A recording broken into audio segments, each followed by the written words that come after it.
بینەرانی بەڕێز و خۆشەویستی بەرنامەی ئاوەدان بێ بۆ بەرنامەی ئەم جارەمان هاتوونەتە گوندە شیرین و جوانەکەی مایندۆڵ. گوندی مایندۆڵ سەر بە ناحەی سرۆچکە واتە بەرزنجەی ئێستا و سەر بە قەزای سەی سادقە، چەند کیلۆمەترێک لە قەزای سەی سادق دوورە.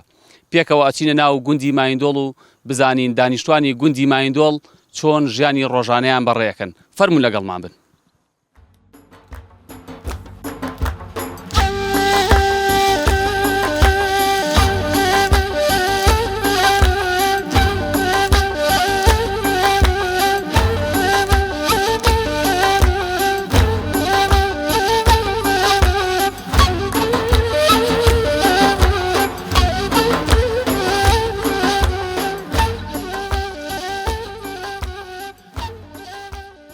کاک جەلال گیان سەلام عەلەیکم. سەلام ڕەحمەتوڵڵاهی وبەرەکاتوه. یاخوا سەلامەت بی. کاک جەلال باسێکی گوندی مایندۆڵمان بۆ بکە. ئەم ناوە لە چیوە هاتووە؟ پێشەکی بە خێراتنی کەناڵی پەیامەکەم هاتنی بۆ گوندی مایندۆڵ بەخێرمە سەر چاومان. گوندی مایندۆڵ ئێمە دەیەکمان هەیە لە چەمی گەڵال پێڵن مایندۆڵە کۆن. ئەمە پێشتر خانە قەبیلەیان پێوتووە. لە ساڵی 1952 ئەم گوندەی ئێمە ئاوەدان کراوەتەوە لەسەر دەستی باو باپیرانمان. ئیتر تا ئێستەیش هەر ئێمە ژیانی تا بەسەرە بین. ئێنا پێشتر باپیرانمان لە دەیەک بوون لە چەمی گەڵال پیان و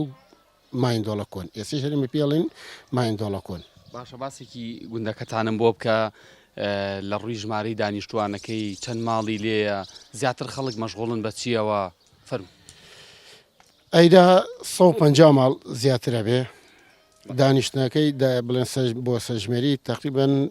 670 بڵێن خێزان تایە. وەکو بڵێن خەڵکی ئەمە بە ئاشەڵداری و فەلاعەتەوە وشکەدان بڵێ گەنم و جۆ و ترۆزی و کاڵک و ئەمانەکەن. هێناش ئیشی بڵێن بەراو ئەوانەمان نییە، لەبەری سەرچاوی ئەومان نیە. دوو بیری ئیتیوازیمان هەیە لێرە. باشە ماشەڵڵا گوندەکەتان گەورەیە بەقەدەر ناحەیەکە بێ. تۆش کە ئەنجومەنی گوندی دیارە بەقەدەر مدیر ناحەیە ئەرکومانوبوونە هەیە. ئەرکەکانی تۆ چییە لە گوند؟ ئەرکەکانی من کەم و کورتی مەسەلەن لە دێکا هەش کەم و کورتێک بێت بە هاوکاری دانیشتووی خەڵکەکە بڵێن ڕیچەرم و بڵێن های کەم و کورتێکمان بێ. ئەگەر مزگەوت بێ بە هاوکاری لەگەڵ مامۆسا، مەکتەب قوتابخانەکانمان بێ بە هاوکاری لەگەڵ مامۆساکە کەم و کورتیەکان چارەسەرەگەین. ئامی دێکەش بێ لە مزگەوتەکە بە خەڵکەکە لەم کەم و کورتیەکانمان ئەمەیە ئەوەیە ئیشە ئیداریەکانیش هەمی لە سەرشانمە و جێبەجێ یەکەین بە پشتی خۆ. وەکو مێژووی گوندەکە ئاڵێن وەختی خۆی ئەم گوندە لە دوو برا پێکهاتووە دروست بوون و هاتوونەتە گوندەوە و باسێکیەوەمان بۆ بکە چۆن بووە ئەمە؟ ئەم دێ هۆزی قازی و هۆزی هەسەنی تایە. لەم دووبرا ئەم گوندە پێکهاتووە لە هۆزی قازی و هۆزی هەسەن. حاجی مەحەمەد بڵێن کاتی خۆی ئێمە پێڵێن باوەڕە شاویس. ئەو ڕیش چەرمومان بووە. دوای ئەوە مامە حاجی عارف و حاجی فارس و مامە جەمال ئێمە پێڵێن جەمالی حاجی تالین، بەڵام مامە جەمال و بڵێن حاجی مەحەمە و حاجی عەبدوڵڵا و بڵێ مامە سابیر و کۆمەڵێ پیاوی و ڕیش چەرمومان بوو بەداخەوە. ئێستا جێگیان خاڵیە. ئێمە ئەو پیاوانە ڕۆیشتن مردنیش بۆ هەموو کەسێکە. ئەو کاتە ئەوان ئەم دیانە بەڕێوە ئەبێت ئیتر دەست بەدەست داونەتە دەستی ئێمەش ڕێوڕشتی ئەوانمان گرتووە. باشە زۆربەی گوندەکانی کوردستان وردە بەرەو چۆڵبوونە ڕوا هەندێک لە گوند. گوندی وایە 8 ماڵی تایە 6 ماڵ. بەس ماشەڵڵا وەکو تۆڵی گوندی مایندۆڵەوە نزیکی 150 ماڵێکی تایە. چی ئەم خەڵکەی هێشتوەتەوە لە گوندی مایندۆڵ؟ خزمایەتی ئێمە خزمایەتیمان زۆر بتەوە. ئەنجا بێگانەیشمان تیا نییە. هەر هەمی پورزا و ئامۆزا و خاڵۆزان لەم دێ. ئیتر ئەو خزمایەتی ئێمە هێڵاوەتەوە دڵیشمان بە یەکتری خۆشە، پرس و ڕاو ئەومان بە یەکتری هەیە. ئەوەی کۆی کردینەوە لێرە. باشە باسێکی گیانی هەرەوەزیم بۆ بکە لە گوند. هەشتێک بێ لەم دیا بە گیانی هەرەوەزی، یعنی هەشتێک بێ کەم و کورتێک بێ بە هەرەوەزی هەمومان هاوکاری یەکتری. ناخۆشی بێ هەر بە هەرەوەزیە، خۆشیمان بێ هەر بە هەرەوەزیە. یعنی ئەوە نییە بڵێن برایەکم ناخۆشی بێ من لەگەڵیان نەبم، بەڵام ئێمە هەر هەمومان لەخوا بەسیا بێ بە هەرەوەزی ئیشەکانمان ڕاپەڕێن. ئەوە ئێمە هێڵاوەتەوەکو ئەم دێ. باشە یاخوا لە شان ساغ بێ بە یارێکی جوانیش لە هەکبەکەما دەربێنم بۆ ئەنجومەنی گوندی مایندۆڵ. مەمنونم، دەستان خۆش بێ و بەخێر بێن. سەلامەت دنیاخوا.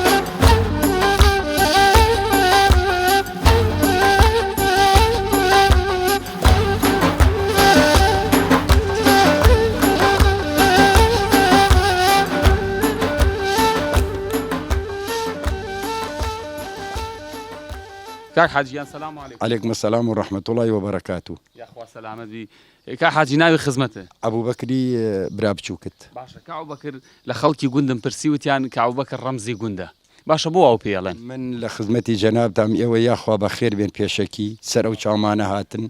بخير بينو بسلامتي برونو إن شاء الله. من وكو خوم هالصورم لديكا لخدمتي الريسبيكانا لخوم أقدمو قورتر لخدمتي هميام إيشيا كاري بيويساتي بيه بيونديكم بأنجومانكوا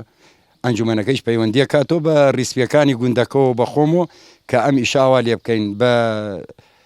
إيشي مشكلة وكومالايتي وأملاو لاو رويشتن لخوا بزيابي بريان بيداوم من لخدمتي قوم كمان أوي كرمزي بي أوي بعملي قوم كان بي من هالصور مهيو لخدمتي همو كسيكام بيجاوزي چ ناوە چ دەرۆ خی گەورە گوندەکەتان ئاوادان کا و تەمەنی تۆش پڕخێرکا بۆ خەڵکی گوندی بی هەڵێ کاگا بەکر باسێکی ژیانی گوندی جارانم بۆ بکە ئەڵەن وەختی خۆی لە گوند سەرچاوی ئاوی کەم بوو ئێوە چوون لە گوندی سەرا و لەوێ ئاوتانێنە ئەوە چۆن بوو کاتی خۆی کە ئێمە هاتینە ئەم دیوە ئەم دێمانە ئاوادان کردو من مناڵ بووم لە فکرم دێ وەکو کاکە جەلال باسی کرد لە خزمەتا لە هەفتا ئۆنا هەفتا و دووە کە هاتینەتە ئێرە سەرچاوەمان نەبووە بیلا تەژبی بە گوێرێش بە بەرمیل بە کوونە هەبوو ئەوسا لە هین دروستەکرا لە چاوی سەراوی سوبحاناغا دایکەکان و خوشکەکان ئەچوون ئاویان هاورد لە سەراوی سوبحاناغا سەراوی سوبحاناغا لای ماڵی مامە حەمە عەلی مەحموود پیرۆیس باش ئەی هیچ کێشەتان بۆ دروست نەبوو ئەو گوندە بڵێ بۆن منە ئاو کەمە لە لای خۆمان ئەوان وەکو هاوکارمان بوون گوندەکە برایەتی و دۆسایەتی و کەسایەتی لەگەڵ سەراوی سوبحاناغا زۆر تا ئیستەی ژەرە و پەیوەندیمانایە و خۆشەویستیمان هەیە لە بینیەکە باشە گوندی مایندۆڵ جاران خۆش بوویان ئیستا وەڵا ئیستا خۆشە ئیستا خوانێ بڕێ دوو بیری ئەرکەوازی لە خوارەوە هەیە دەوری 20 بیری سووریژمان هەیە لە ناودێکە ئیسا ئاوێکی مەوە ئاوێکی خۆش ئاوێکی بەرەزەت بەڵام بەداخۆ پرۆژەکەمان بۆ دەرچوو خۆتان ئەزانن کەم و کورتیە ئیسا تەوزیعاتی ئاوەکەمان بۆ نەکراوە و خۆمان ئالم ڕۆژانە تقریبا 9 ملیۆن دیناری تێچوو تقریبا لەسەری 9 ملیۆن بۆ 10 ملیۆنی تێچوو تەعمیری تەنکیەکانمان کرد و بەلەو ئاوچمان ڕاکێشەوە بۆ گوندەکە و بۆ ماڵەکانی ئیسە لەخوا بەزیان واحین لە ئاوشتا فەرێعین باشە باز تۆ حتممە ئێستا ئاگاداری ژیانی گوندی ئاگاداری گەنجانی گوندی لە ڕووی ئیمانداریەوە خەڵکی گوند چۆنن لەخوا بەزیا سپاس بۆ خوا ئەوەی لەوانەیە ئێستا بیان بینی لە مزگەوتە لە مناڵە شەشەکە هەتا حەو ساڵێکە لە خوار حەو ساڵەکە جۆ 5 ساڵێکە لەخوا بەزیابەوە حجرەمان هەیە قورعان ئەخوێنن دوای مەکتەب پێشی بەیانیانەچن بۆ مەکتەب دوای مەکتەبیش مامۆساکەمان مامۆسامەلا ڕێبوار سپاسی خوایەوێ حجرەیەکی پاکوبختی داناوە مامۆسای بەدینمان هەیە مامۆسامەلا ئەحمەدمان هەیە مامۆسامەلا شەریفمان هەیە مامۆسامەلا ڕێبوارمان هەیە ئانی دەست بۆی بۆ هەچ کەسێ لە دێکا سپاس بۆ خوا ینی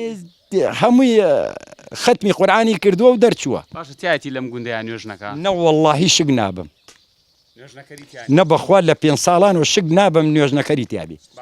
کاو بەکر باسی ئەومان بۆ بکە ئەم نەریتە جوانە چیە لە گوندی مایندۆڵ خەڵک گۆشت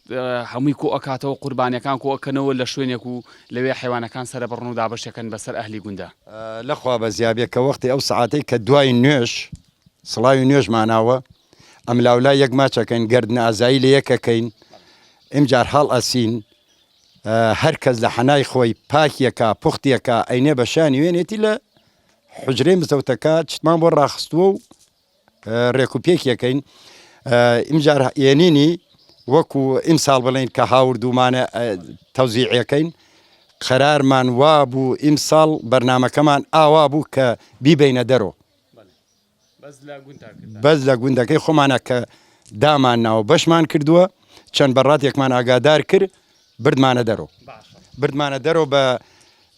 دەست پاک و داوێن پاک و ئەو کوڕانەی کە گەنجە و ڕێکوپیەکە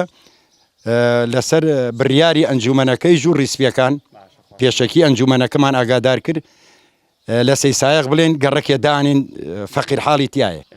ساڵانە لێرە چەند سەر قوربانیەکرێت چەند حیوان لێرە سەر بڕەوە ئەم نەریتە جوانە چییە لە گوندا زین و کراوەتەوە خزمەتی و برایەتی کە نەریدەکەمان ئێمە ئاوایە یەنینی بە کۆمەڵایەتی بەشەکەین و تەوزیعەکەین و ئەیبین لە منتیقەکانە بڵاوی پێەکەین بۆ فەقیر و هەژار چەند حیوان سەرەبڕە لە جژنی قوربان تقریبا لە ئەم 150 ماڵە لە 80 بۆ 90 سەرسرە بڕێ یعنی لە وڵاخۆ لە حیوانەوە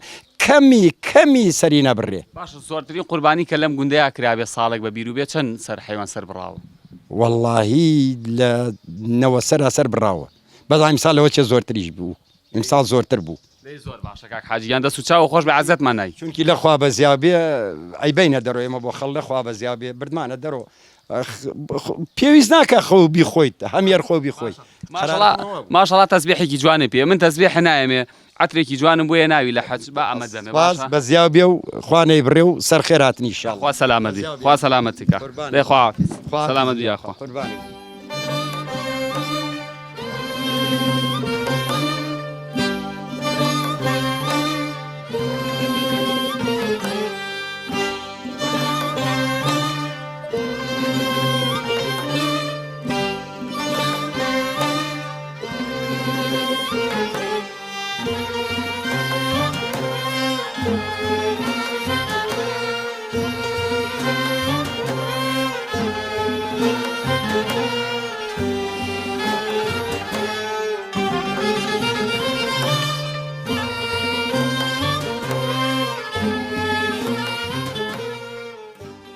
باشی شکر خێر بێ یاخوا ئەوە خەریکی چی بۆ پێم نایەژی دە ساڵەکەم دەساڕەکەی بەڵێ ئەمە یعنی ژنی قەیم وەمە گەن و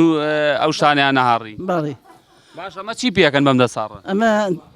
دۆینەی پێەکەین و ترخێنەی پێەکەین و ساوەری پێ هاڕین و ئەوە ئەمە کێ دروستی کردووە خۆتان دروستان کرد ناوەڵا خۆمان دروستمان نەکردە پورێکمان لە چنیان دروستی کردە لە کەتوو لەوێ دروستی کرد جاران بەمە بڕێ شوشتەکرا بەڵێ لە من جاران بەمە ساوەمان پێ ڕێشمان پێ کردبوو ئەم دوودادەیە چی تۆن ئەمە دایکی ئەسلیمە ئەویژە مامۆژم هەر پێژیندایە لێ باشە دایە حاجیگیان سەلام عەلەیکوم ئەلیکە سەلام و سەر چاوەکانم یاخوا بێوەی ئەرە تۆ باسێکی گوندمان بۆ بکە باسێکی ئەمەمان بۆ بکە جاران ژیان چۆن بوو لە گوندی مایندۆڵ وەڵای ئەو سار ژیان خۆش بوو تا ئیسەتانی باشە بۆ کورە شتی کوردەواری بوو نەخۆش نەبیت و ئیسەتانەکەی هەبوو عیلاج بنی ئەیخوا ڕەحمەتی بکات نا باش ئەوە نییە گەن مەهاڕی ئەوە نیە توانە و ماوە ماشەڵڵا یاخوا لەشت ساغ بێ ئەی باشە پێم بڵێ ئێوە لەمە چی و چی دروستەکەن وەڵا ساوەر و بڕێشی دۆینە و ترخێنە و ئاوانێ باشە ئەی جاران لێرە ئاشی لێ نەبوو نەوەڵا ئاش بوو دوور بوو تر هەرمە بەکارە هەڵ باشە ئەی پێم بڵێ ژیانی ژنی جاران چۆن بوو لە گوند وەڵا ژیانی ئەوسا باش نەبوو باشی چی بوو توی ساڵی ژیانی جاران خۆش بوو بەڕێی کەر و ئاوە بین و دوو لە ڕیەوە و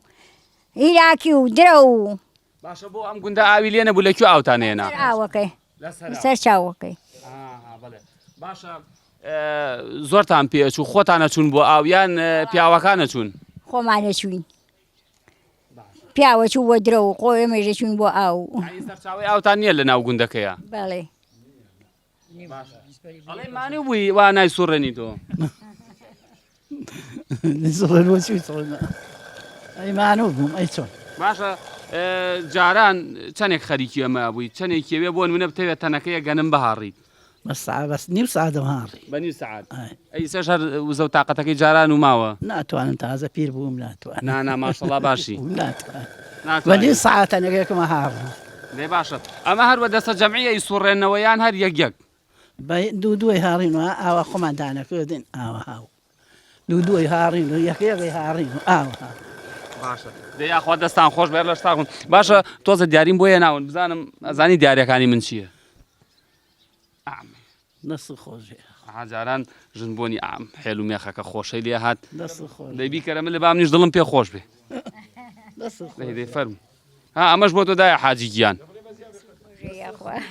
ئەمە شمڵیە ئەوە شمڵیە باشە ئەوە ئەو چییە ئەوجار شمڵیە دەی باشە دەی یاخوا پیرۆستان بێ یاخوا سەلامەت خوا سەلامەتان گە لەشتان ساغ بێ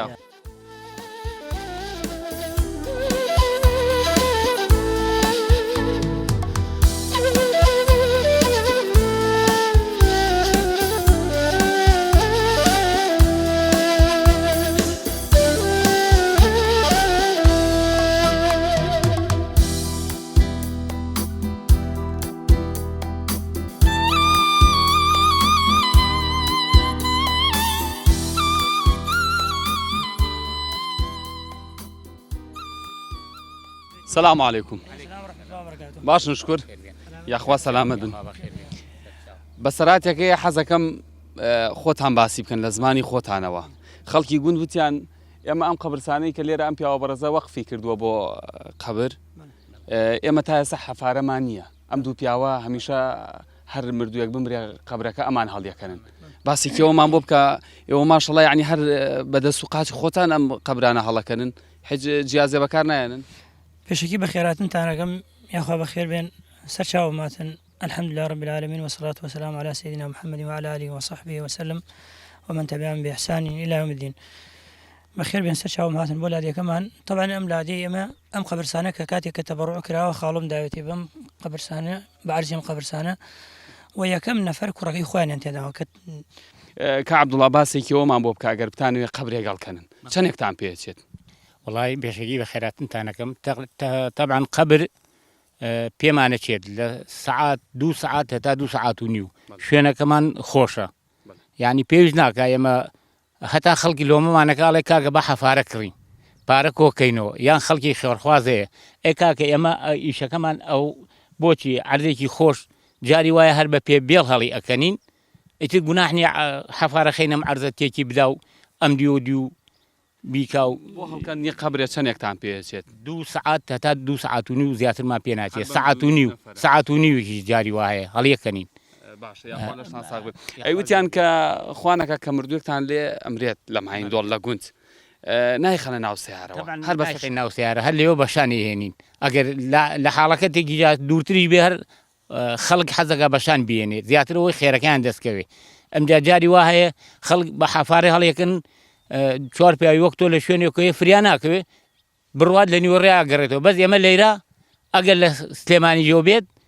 زياتر ليرة شاوريكا 20 دقيقة شاوريكا أو جنازة كيتيرا فرياك معناي ويا. باشا باسي كيوم بوبكا قد هبوا مردويك بمري لقونت. كاك عبد الله وكاك أحمد وكاك آزاد ليرة نبن. شتي هبوا؟ شتي وانا بوا. خر حتما نيجي ما حاضر بين. حتما نيجي ما حاضر بين. باشا دي دستان خوش بي يا خوالش تان صاغ بي إن شاء الله تمندريش بنو خواي قولا أجري وش تان بو بنو سيكا هميشا بدم خلقي قندوان. هلا معلوماتي كتيرش طبعا يوم زور جار لما زقوتك جمع نابت ونيش كنس جنازة وأول شو نيك مالية صحي سيارتها وسي زور جار لي أنتي كتير سيارة كان خمان دري أنا كيام لشون نيوش كردنا أما شون دز نيوش كردنا أما شون كسيك قال لشون كيدور وبيه دز نيوش لقريب نيوش دوباره نيوش يشيل سركينو يعني جاري وهاي سيبارش نيوش يشيل سركينو خلقك أجر قرب بالغ به سيبارش نيوش يشيل سركينو. خواجه ذات عماته إن شاء الله هر تمنية وبرخير به وزوت عقد عم باش به إن شاء الله يرمتي خلقي قند به. يوش خوش بيت ويا خاب خير بنسر شاو معناتنو خواي قبر بركة خاطر يعني يوشو يمشوالي بكا كبتواني تو أنا من بيت دلي خلقك إيش رازي خواي قبر رازي كانوا دلي خلقك إيش رازي. خواي قبر لما رديهم قبر سانش خوش به إن شاء الله. دي سلامة الدنيا ربي.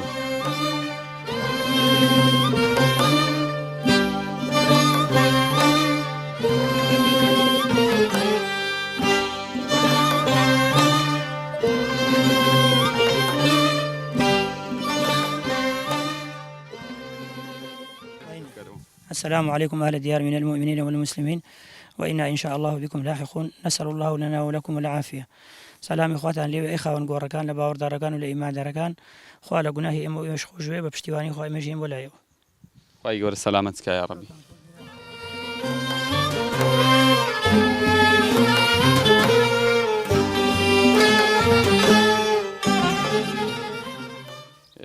كاغ احمد باور دور دبروينا وبونا وكنت ما شاء الله زور ما بيشو تاغشتيني هذا باشا وقتي خوشي هرم قبرسانه بويان قبرساني كتعنا بولنا وكنت لنزيكي كنت براغ ولا اما لخصمتين اما دوو قەبرستان بوو قەبرستانی سیساغ گەر مردومان بمرە هەنێ جار ئەمان برد بۆ سیساو و هەنێ جار ئەمان برد بۆ ئەو دیوە ئەو قەبرستانی بەردەڕەشە کە پێوترێ شێخ سووران زۆر جارەمان برد بووە تامان قەبرستانە شێخ سووران هین دووسێ ئەو دیانی تریشی بەسەرەوە بوو ئەگەر بیان بردایە بۆوێ تامان ئیستری ئەمە خوای گەورە کاراسانی بکەنی خاڵۆم ئەمەی ئەو کوڕی خاڵۆ واوکم ئەمەی بە هەدیێدا پێمان کە بە هەدیێدا پێیان مردومان لێرەنە نەمانە بر بۆ ئەم لاولا ئیتە هەر لێرە ئەمان هەشت باش خواز زاواتە با بڕێنەوە بە ناوگون فەرمون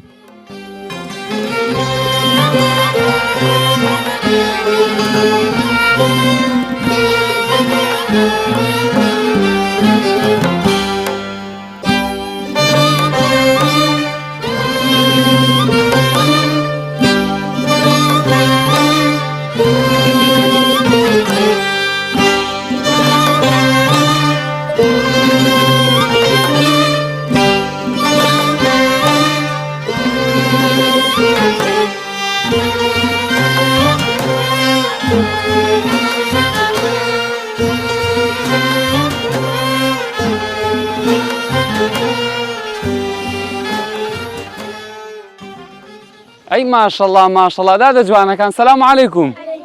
باشن شکر یاخوا سەلامەت بن ئەمە چیە ئێوە هەر چوارتان یەک جلتان لە بەرای ئێوە خزمی یەکن چی یەکن باشە یعنی ئەی کامتان خوشکی یەکن کامتان ئەو دوانەتان خوشکی یەکن ئەی ئێوە چی یەکن ئەو دوانەتان هاوڕێن باشە تۆ لە پۆلی چەندی کچە جوان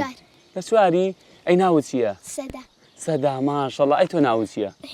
لە پۆلی چەندی دادێنی لە چواری ئەی تۆ ئەی تۆ باشە وەرە با ڕووبکەینە کامێراکەوە دەی وەرن ڕووبکەنە ئێرە وەرن دەی ماشەڵڵاتان لێبێ چەند جوانن باشە ئەی گوندی مایندۆڵ خۆشەیان شار باشە بۆ خۆشە ئێرە پێی ڕاهاتوون لێرە یاریەکان چین کە ئیکەن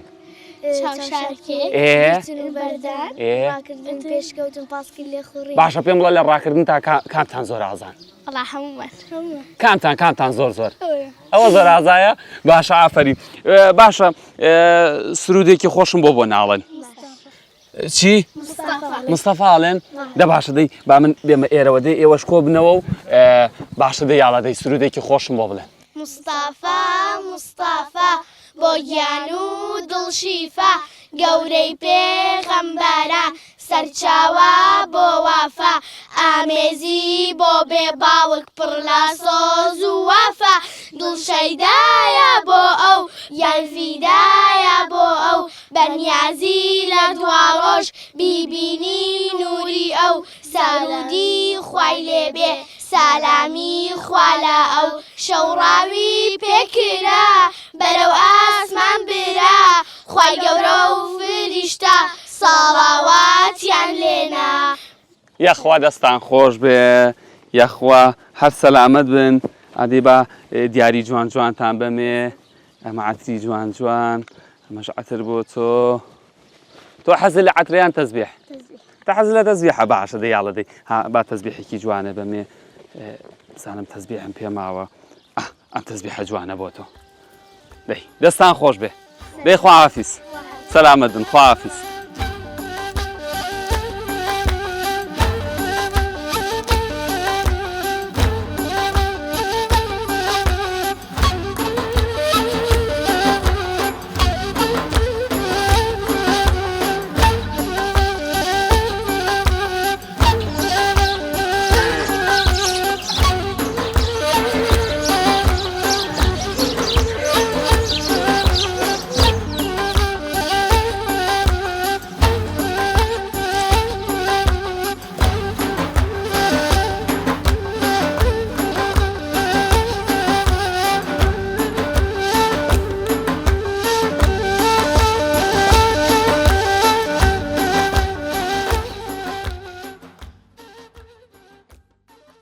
مامۆستاگیان سەلام عەلەیکوم سڵاوی خۆی لێبێت پێشەکی بە خێراتنی جەنابتانەکەم و بە کەناڵە بەڕێزەکەتان کەناڵی پێیان زۆر بەخێر بێن ئەزیێتان کێشا هیوادارم سەرکەوتوو بن بەخێر بن یاخوا سەلامەت بی مامۆستا باسێکی گوندەکەمان بۆ بکە لە ڕێی خوێندنەوە لە ڕێی ڕۆشنبیریەوە فەرموو سەرەتا من بەشی مێژوم تەواو کردووە لە جامعی سێمانی بەحسەکەشم لەسەر گوندەکەی خۆمان بووە. اینجا لە ڕووی خوێنەواریوە ئێمە لە ساڵی 1952 کە گوندەکەمان هاتووەتە ئێرە لە گوندی مایندۆڵەکۆن کاتونێتە ئێرە سەرەتا پێش هەفتاکان ئێرە قوتابخانەی تیانە بووە لە سەرای سوبحاناغا خوێندویانە بەڵام لە ساڵی 1970 خوێندن لێرە سەرەتا بووە لە ماڵی حاجی محەممەد کە خانوویکی تەرخان کردووە یەکەم مدیری ئەم مەکتەبە مامۆستا جەبار عەبدولکەریم بووە لە 11 ساڵی 1970 ئەم مدیر بووە دوای ئەوەی واش پرۆسەکە پێشکەوتووە لە ڕێگەی ئەوەی کە عیلم زیاتر پێشتەشەنەی کردووە خەڵک زیاتر برەوی بە خوێندناوە بەڵام پێشت ئەوەی کە ئێمە لێرە بین خەڵکی ئەم گوندەی ئەمە خەڵکێک بوون لە حوجرە خوێندیوانە بۆ نمونایەکێک لەوانە مامۆستا عەبدولکەریم دەڕیز خی گەورە جەزای بێتەوە خۆی لە ڕازی بێت مامۆستا عوسمان مامۆستا مەلا عەلی مامۆستا سەدیق ئەمانە ڕابەر و پێشەوای ئەم گوندە بوون کە بەڕاستی ئەوان یەکێک بوون لەسەر مەشقە جوانە هەرە جوانەکان کە توانیوانە خوێندن پێش ئەوەی علمی دەست پێ بکات ئەوان لە حوجرا خوێندویانە. باشە باسێکی گوندەکەتانم بۆ بکە خوێندنگەی لێیە طبعاً چەند خوێندنگەی لێەوە تا پۆلی چەنی لێوە دوای ئەوەی کە ئاستی خوێندن بەرز بۆەوە ئەچن بۆ چ شوێنێک لە سەرەتا من کە ئاماژەمێک لە هەفتاهەش دوای ئەوە هەفتاونەوە دوای کە هەشتا حاج جەمال جەمال حاج سالیم خێرخوازانە قوتابخانەیەکی کردەوە بۆ گوندەکەمان لە 1 تا 6 تیا بوو هەتاوەکو پرۆسەی بەناو تعریبکردنەی حکومەتی بەعز 87 کەم گوندە داگیرا چوونە سێسایەک پاشان کە گەڕاینەوە بۆ گوندەکە بەڵام بەردەوام هەر گەنجەکەمان لە پرۆسی خوێندن نبوون سوپاس بۆ خۆیاسە مامۆسام تەقریبی 30 مامۆسامان هەیە بۆ نمونە مامۆستا سامانی حاج جەلال مامۆسای جامیعەیە لە هەڵەبجە مامۆستا محسینمان هەیە مامۆستا ئیحسانمان هەیە کە ئەمانە هەمیان خریژن و بەحس ماسەریان تەواو کردووە ئەمانە هەمیان ینی کۆمەڵی مامۆسای باشمان هەیە خوێندنگەی خۆمان هەر مامۆسای خۆمان تایە و چەندین مامۆسا و دکتۆرمان هەیە لە شوێنەکانی تر خەڵکمان هەیە ئاسی دکتۆرای هەیە ماسەری هەیە لە هەموو بوارەکان لە دکتۆر لە مهندس ئەمانە هەمومان سپاس بۆ خوا ینی ئاستێکی باشمان هەیە لە خوێندنە. مامۆستا بە پێوەی کە مێژوو تەواو کردووە دیارە ئەڵێ بەحسەکەم لەسەر گوندی مایندۆڵ گوندی مایندۆڵیش بەدەر نەبووە لە شاڵاوی ئەنفال و ڕاگوزەران و گوندەکەتان حتمما کاولکاری بووە لە سەردەمی حکومەتی بەعسا باسی کێوەشمان بۆ بکەیت. سەرساویان باسی ناوی گوندەکە بکەین لە چی هاتووە. گوندی مایندۆڵێکێکە لە گوندە هەرە کۆنەکانی سەردەمی پێش عوسمانیش لە ساڵی 1650 لە ناحەی سوورۆچک ئەو کاتە سوورۆچک کە ئەگەر بچین باسەکە بکەین تۆزە ئاڵۆسرە لە ساڵی 1650 ئەو گوندە لە چەمی گەڵاڵ دروست بووە کە لە ساڵی 1952 بەهۆی فراوانبوونی باری ئابووری و خەڵک تۆزێک گەشەی کردووە لە ڕووی ئابووریوە هاتوونەتە ئێرە 52 لە 52 کە هاتوونەتە ئێرە خەڵکەکە هێواژ ئاسەکەی زیادی کردووە گوندی مایندۆڵ لە ناوە ئەسڵەکەیە بە دووشەیە میانمان هەیە لەگەڵ دۆڵ میان بەمانای ئارامی دۆڵیش کە ئەو لەوێ لە ئاست لە بینی دوو دۆڵی زۆر بەرزایە یانیش دوو شاخی زۆر بەرزە ناوەکە لەوە هاتووە. ئەنجام بۆ نمونونەکە ئێماتونێتە ئێرە لە ساڵی 1952 با یەک ئامانجەشتریش ببم کە ئاماژەی وازم ئاماژەی پێ نەگرت لە 57 مایندۆڵ مزگەوتی تیا دروست کراوە لە سەردەمی تۆفیق قەزاز لە ساڵی 1950 یەکەم مزگەوت پیاوەتە مزگەوتە کۆنەکە لەسەرۆیە لە سەردەمی تۆفیق قەزازە ئەم دروست کراوە مزگەوت بە خێرخوازان دروستیان کردووە و پاشان ئەو پیاوەش هاوکاری کردوون دوای ئەوە دێنە سەر مەسەلەی زەویزار و کشتتوکاڵ ئاژەڵداری ئەمانە ئەو کاتە شەوکەت بەگ هەبووە لە ساڵی 1950 سەردەمی عەبدولکەریم قاسم پیانوتە چاکساسی زەویزار ئەم پیاوە لە سەردەمی عەبدولکەریم قاسمە هێناوێتی تەوزیعاتی سەردەم فەلاعەکانی کردووە کەڵوڕان سەراو بووە ئەو کاتە قاتعی کردنەوە سەراو بووە کە تەوزیعاتی زەویەکان کردووە هەر جوتیارە و بە پێی حەجمی خۆش 6 دۆنم بەرای پینی پێدراوە دێم 5 دۆنمیش بەراوەکەی پێدراوە خۆش بێ ئەگەر باسێکی پرۆسی ئەنفالەکەشمان بۆ بکەیت بۆکو ئەنفالمان نییە بەڵام بۆکو ڕاگواستن و سووتاندن لە ساڵی 1962 یەکەم پرۆسەی سووتاندنی ئەم گوندە لە سەردەمی زەعیم سیدیق بووە ئەو کاتە کە هاتوون ڕژبگیریان کرد لە مەچە مایندۆڵی ئێمە ژیکێک بوو لەو گوندانە کە بەر ئەو پرۆسە کەوتووە لە هەشتا و حەوتیش بە هەمان شێوە بەر پرۆسەی کاولکاری کەوتووە. باشە دەست و چاو خۆش بە مامۆستالەکاتمان گرتی یاخوا سەلام. ئێوەش یاخوا بەخێر بێن عەزیەتان کێشا دەستان خۆش بێ هیوادارم سەرکەوتوو بن. خوا سەلامەتیکە جافێکیشمان بۆ یە ناوێ زۆر سپاسان دەستان خۆش بێت یاخوا سەلامەتی خوا سەلامەتیکە یاخوا سەلامەت.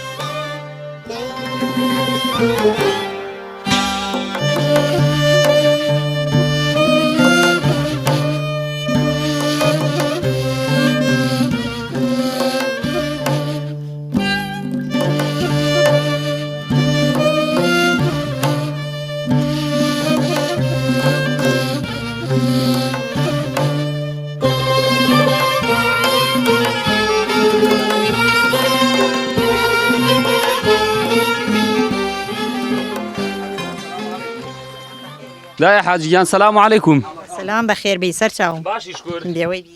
يا اخوا سلامت بدم باش شلونه باش مشكوري هو باش نيش باشي ما شاء الله تنورك ودم كردوه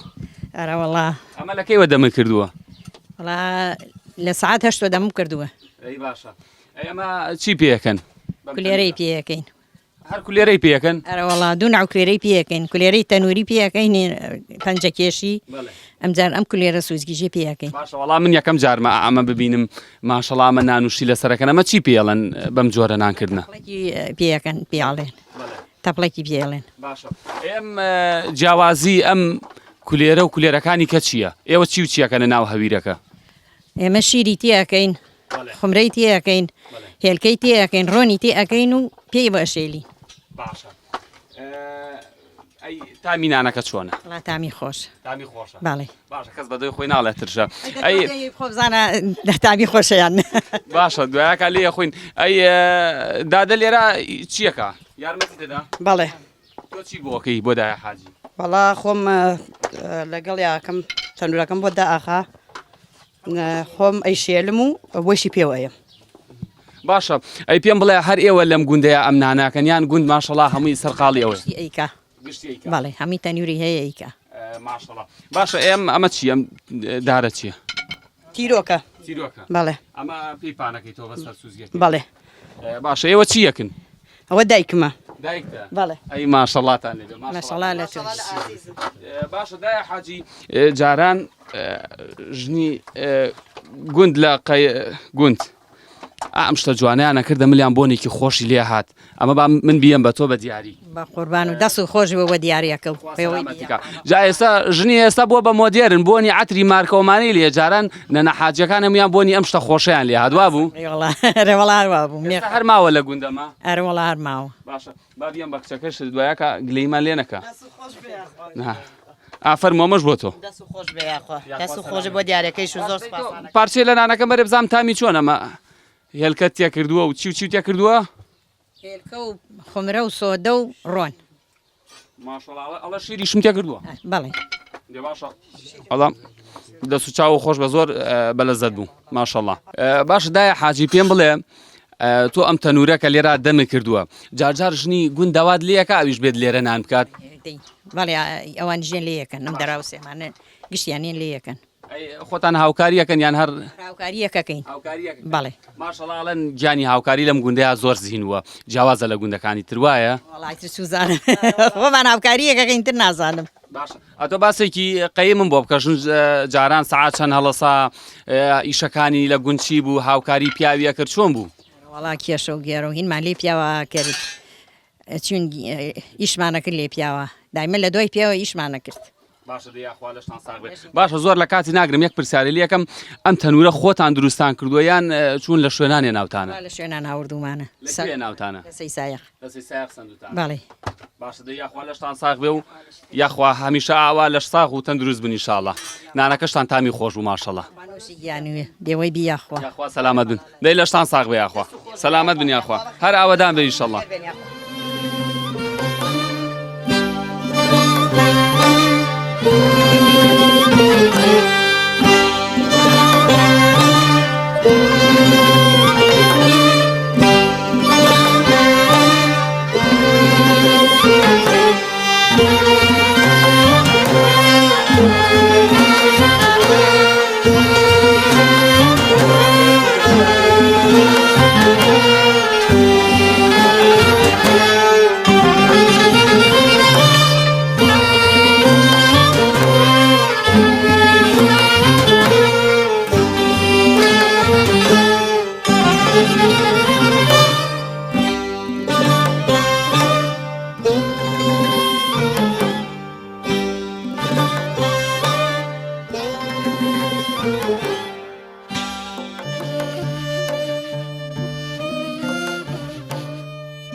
أعوذ بالله من الشيطان الرجيم.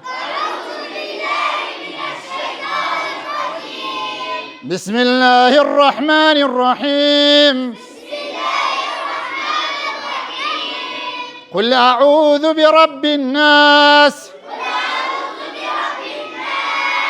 ملك الناس إله الناس. السلام عليكم. وعليكم السلام ورحمة الله وبركاته. براي عزيز وخۆشەویستم یاخوا بەخێر بن سەر و سەرچاوەکانم بەخێراتن. یاخوا سەلامەت بی ئاوڕشێنی دڵی ئێمە و بینەرانی شەکەی ئینشاءڵڵا بەم شتە جوانە. خی گەورە پاداشتی باتەوە و خی گەورە هەموو لایەک سەلامەت کە. یاخوا سەلامەتی باسێکی ئەم حجرە جوانەمان بۆ بکە. ئێوە دەرسەکانتان چۆنە لێرە چ ڕۆژێک یان بۆ دەرس خوێندن خوێندکارەکان کەیەن فەرموو. بەناوی خی گەورە میرەبان هەموو لایەک بەخێر بێن سەر و سەرچاو. خی گەورە میبان نێتمان خالیس کات پێش هەموو شتێک کار و کردەوەکانمان لەبەر خاتری خی گەورە میرەبان بێت ئیخلاسمان پێبەخشێت پاشان بەنسبەت قوتابیەکانمانەوە حجرەکەمانەوە خی گەورە میبان هەموو لایەک موفق بکات. ئێمە لە دەرزەمانەوە گوندەکەمان عاشق و خۆشەویستی بۆ دینی ئیسلام هەبووە وەکو گوندەکانی کە خی گەورەمان تەوفیقی هەموو لایەک بدات خۆشەویستی ئەو دینەوەمان لێ بکات کە بەڕاستی خزمەتی ئەو دینە بکەین ببینە هەڵگری ئەو پەیامە پیرۆزەکەوە ئێمە لەو کاروانە جێ نەمێنین و بەردەوام بین لەسەری قوتابیەکانمان وەکو کوڕانمان پاشان وەکو کچان و قوشکانمان ڕۆژانی یەکشەممە لەگەڵ سێشەممە لەگەڵ پێنجشەممە بەردەوامن لە خوێندن. دەرسەکانمان بریتە لە عەقیدەی پاک و خاوێنی دینی ئیسلام کە عەقیدەیەکە ئینسانی باوەڕدار و ئینسانی موسڵمان پێویستە چاوڕۆشن بێ لەسەر ئەو عەقیدە پاکەی کە پێغەمبەران عەلەیهی سەڵات وەسەلام بەردەوام بوون لەسەری کە هەدەفیان ئەوە بووە خی گەورەمان ناردوونی کەوا عەقیدەیەکی پاک خواپەرستیەکی پاک بگەێنن بەو خەڵکە. ئێمەش وەکو هەڵگرنی ئەو پەیامە پیرۆزە دەرسی بنەڕەتیمان عەقیدەیە پاشان کەلامەکەی خی گەورە میرەبان و قورئانە پیرۆزەکەی پاشان ئەو قورئانێکەوە دەیخوێنیەوە بە شێوازێکی جوان بە تەجویدەوە حەقی خۆی بدەینێ. یەکێک لەو دەرسانێکەوە بەردەوامی لەسەری قاعیدە نورانیەمان هەیە فتح الرحمانمان هەیە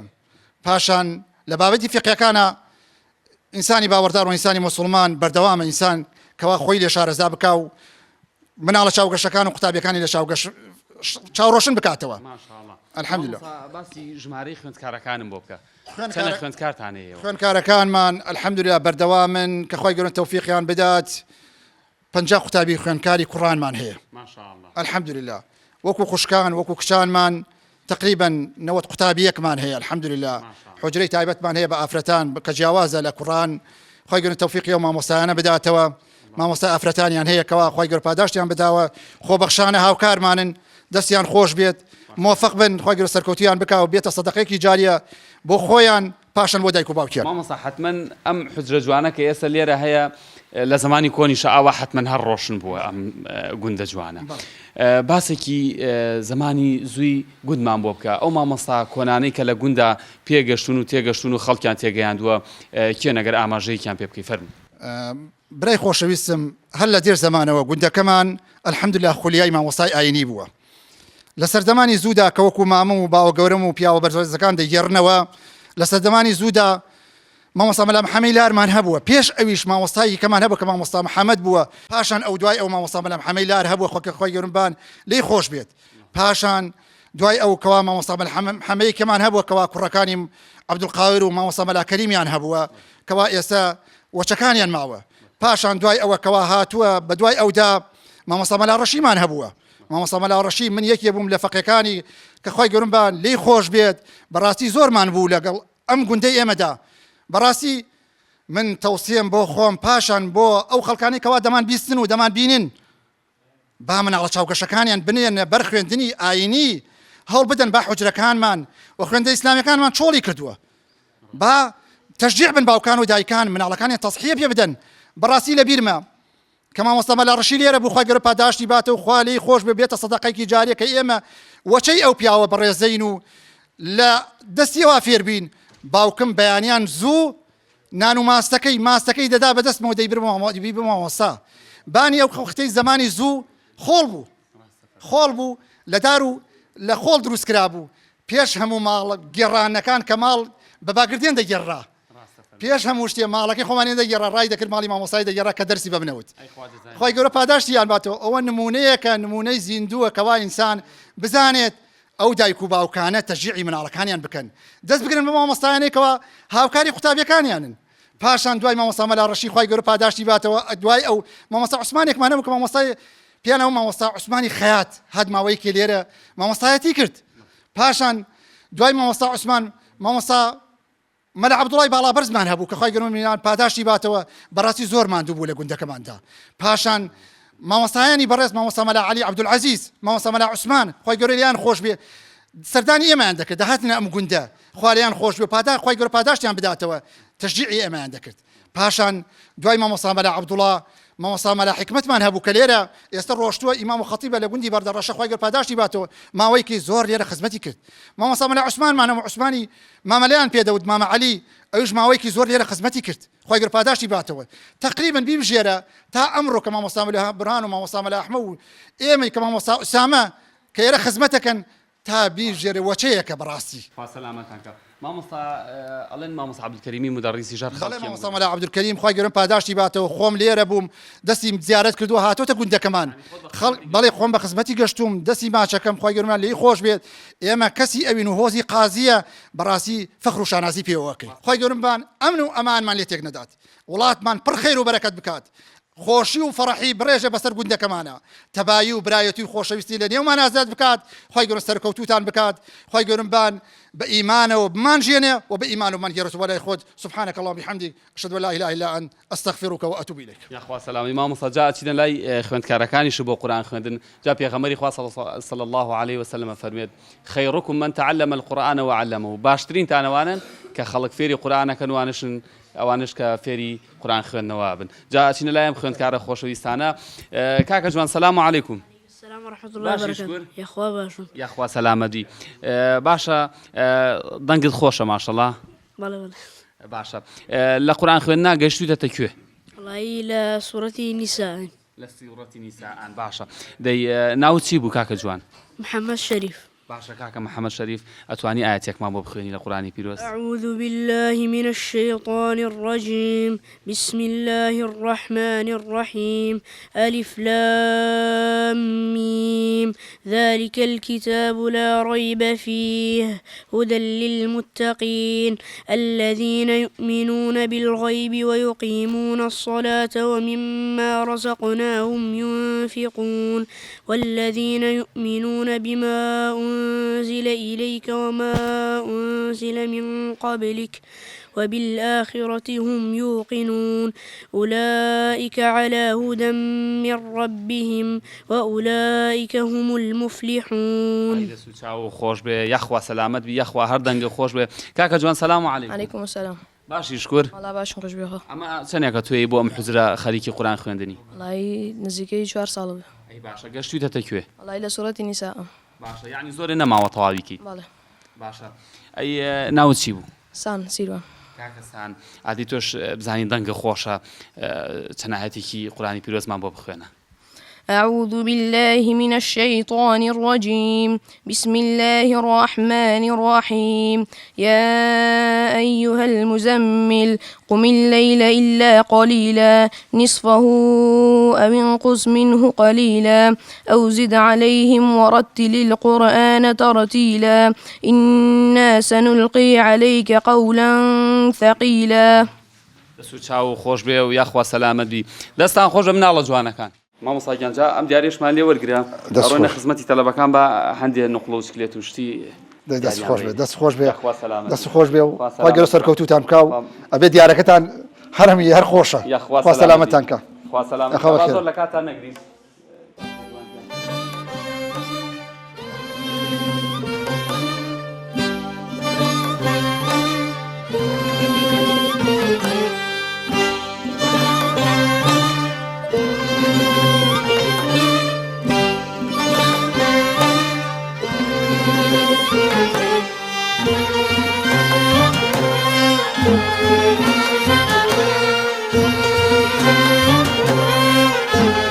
Thank you.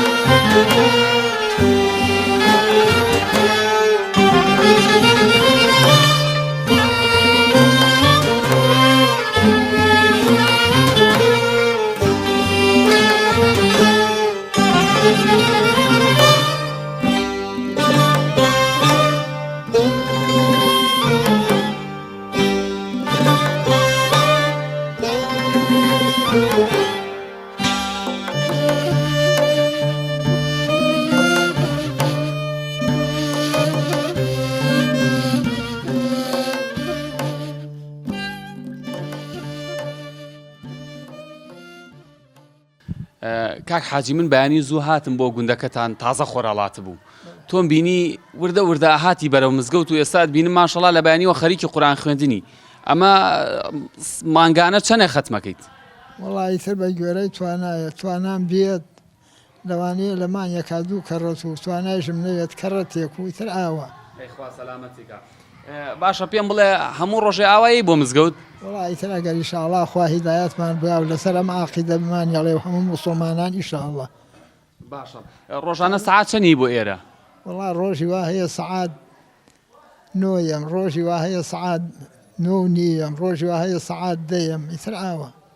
باشە یاخوا سەلامە بی باشە پێم بڵێ لەکوێ فێری قورئان خوێندنەوە بوویت وڵی تر زوو بە مناڵی ئەم خوۆند بەس لە لای مەلایەک ئەم خوێندمەناکە هیچ بایەخی پێ نەئەداین بە خوێندنی تر دوایەوە تەرکم کرد چەند ساڵێ پێم بڵێ لەبیرم چوو بۆی نازۆرم خوۆن دوایی تر هەم دوایی دەستم پێ کردو باشە پێم بڵێ کەی بۆ مزگەوت کاتەکانت چۆن دابش کردووە هەر دائیم قورئانە خوێنید وابەستەی بە قورئانەکەەوە یان جارجار دەستنوێژ ئەگریت و نوێژی سەڵات و زوحاتەکەتەکەی چۆنێکی وڵا بەیانی لە ماڵ و دەستنوێژ ئەگرم و لە ماڵەوە بڕێ قورئان ئەخوێنم نایکەم بە مەقبەرە و ماڵە و دوایی لە ماڵەوە قورئانم هەیە دوای ئەوە یەم بۆ مزەوت بە دەستنوێژەوە یەم و دەستنوێژ ناگرم لێرا مەگەر چرۆ ناو چونکو لەبەر خاتر ئەوەی کە بە دەستنوێژەوە بۆی پاداشی زۆرترە و هەموو لە تاوانەکانی لا ئاچێ و ئیتر هیچ غایەیەکم نییە تەنها بەڕەزەمانیم ئەوەیە خوای گەورە لە هەموو مسڵمانان ڕازی و ڕەحمی بە ئێمەش بکات لەگەڵ مسڵمانانە و ئیتر هیچ غایەیەکم نییە ئینشاءڵڵا و هیچ معاشخۆر و وانە نیم پەیوەندیم بەوە بچوانەوە بێ و کابرایەکم هەر ئینشاءڵڵا خوا هیدایەتی هەموو لایەکمان بووە هەموو مسڵمانێک ئەهلی دیەکەمان خاسەتەن مامۆستاکانمان مامۆستا وەرهان خوا هیدایەتی بووە بەڕاستی زۆر لەگەڵ تێکۆشانەکە لەگەڵ مەلا ئەحمەد و مەلا شەریف و تێکۆشانی ئەم مزگەوتە ئەکەن لەبەر خاتری ئەوەی تەلەبە فێری خوێندن و عیلم بێەوە هەتا لە کوڕانە و لە کچانە و لە ئافرەتانە و بە شێوەیەکی زۆر جدی دائیمە خەریکن و خۆیان هیلاگەکەن لەگەڵیا زۆر باشە کاک حاجییان دەست و چاو خۆش بێ عەزەتمان نای خوا سەلامەتیکە یاخوا خوا لە ڕازی بێ یاخوا بەخێر بێن سەر ئەم چاوان خوا سەلامەتیکە یاخوا خواحافیز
الله أكبر الله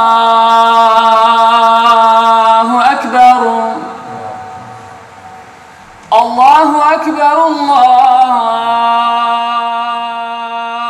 أكبر أشهد أن لا إله إلا الله أشهد أن لا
میوانیان سلام علیکم. السلام ورحمة الله وبركاته. دەنگ و باسە چۆنە حاڵە حواڵ؟ يا أخو يا ربي بخير بي. باشی شکر. سپاسەکەم یا خوا بخير بي. ئەمە خەریکی چیت؟ والله خەریکم حیوان برینەوەکەم. بەڵێ. بخير بي يا أخو. مەقەسەکە باشە؟ مقاسەکەم باشە والله الحمد لله. ئەمە لە هەنێ شوێن پێڵەن هەورێن لەلایەوە پێڵەن چی؟ ئێمە پێڵێن برنگ. بەڵێ. قەت مەکینەوشت بەکار نایەن بۆ بڕینەوە یان بەندە سوورە کۆنەی. والله جیازی پێشکەوتوو هەیە ئێستا مەکینە هەیە الحمد لله تەکنەلۆجیا پێشکەوتووە بەوەش بەکاریانی. باشە جاران ئەم مەقەسە کە تۆزە بەری مەڕەکە کەوت برینداریە کرد پمپێکی شینیان لێ ئەوە بۆچی بوو؟ والله ئەو بۆ ئەوەی مێش تێی نەدا و کرم تێی نەدا لەم کاتە کرم هەڵیانێ ئەو زامەکەی لەبەرەوەی ئەویش گوناحە ئەو زامەی چاک بێتەوە زووتر. ئەگەر کەسێک دەسوپلیە بێ لە ڕۆژە کاتوانێت چەندانە ببڕێت؟ والله هەر کەسێک دەسوپلی هەبێ 60 بڕێتەوە 70 بڕێتەوە. بەڵام میسە من لەوە چێ نەتوانم ئەوە نەببڕم. باشە ئەی خوریەکەی چی لێکن؟ والله خوریەکەی فرکێ دەی. ئەی جاران لە باوی پێ دروستەکرا لێفەی جاجم و دۆشەک و فەرەنجی و ئەم شتانە ئێستا هیچی پێ دروست ناکرێت. ئێستا هیچی پێ دروست ناکرێ ئەیوان فرکێ دەین و ئەی سووتێنین. جاران ئەوانەی پێ دروستەکرا ئێستا هیچ هینێکی پێشکەوتوو نەماوە.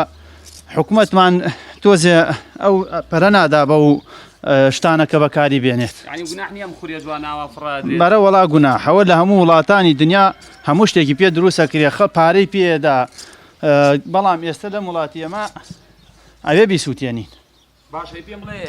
ئێستا لە پێنجێن ئەم ساڵ وا هەستەکەم بۆ بینی شەتڵ بەکارێنن لەبەرەوەی حەشەرات زود نەداتە ناو بینی شەتڵەکان. ئیمساڵ بەکاریێنە. سوودی ئەم بڕینەوە چییە بۆ؟ سوودی ئەم بڕینە بۆ حیوە ئەو مەڕە قەڵەو دەبێ گڕەیەکی هەیە بۆ ئەوەیش ئیسفادەی لێکا لەبەرەوەی ئەگەر نەیبڕی تۆ زیاو ناکە. باشە لە دوایەوە کە بڕینەوە تەواوە بێ حیوانەکە چی لێکن؟ ئەچین ئەیشۆرینەوە دەرمانێکەکەی پێڵێن گرگە لەبەرەوەی تووشی ئاڵۆشی نەکە وەکو حەساسێت ئینسان خۆ چۆن خۆ تەشبیه نەبێ تووشی حەساسێتە بێ ئەویش ئاوایە. لە ساڵەکە چەند جارەیان بڕنەوە؟ یەک جار. ئەگەر نەیبڕیتەوە زیان ناکە؟ زیاد ناکە نەخێر. باشە ساڵانە لە چ کاتێکا بڕینەوەکەن؟ لە مانگی بەهار لە 25 چوار هەتا وەکو 15 ئەو ناوە برینە دەست پێیەکە. لە ناوچە کوێسانیەکان درەنگتریش لەبەرەوەی کەش و هەوا سارد لە بەڵام لە گەرمیان زووتر دەست پێیەکە. دەی با زۆر مەشغوڵ نەکەم ئاگەڵ لێ بێ نەیبڕیتەوە. دەی سەلامەت بی. دەی خوا قوربانم خوا سەلامەت بی خوا.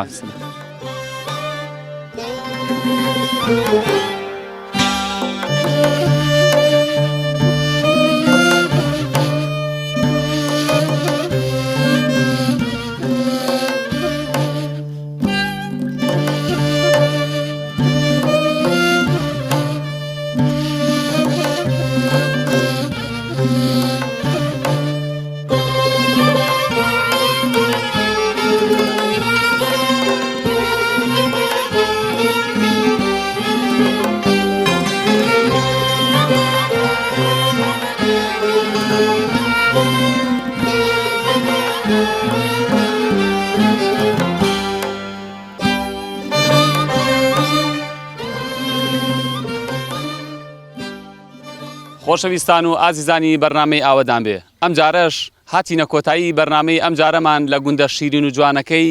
مایندۆڵ تا بەرنامەیەکی تر و گوندێکی شیرینی کوردستان ئەگەڕێنەوە لاتان بەخوای گەورەتان ئەسپێرین و خواتان لەگەڵ.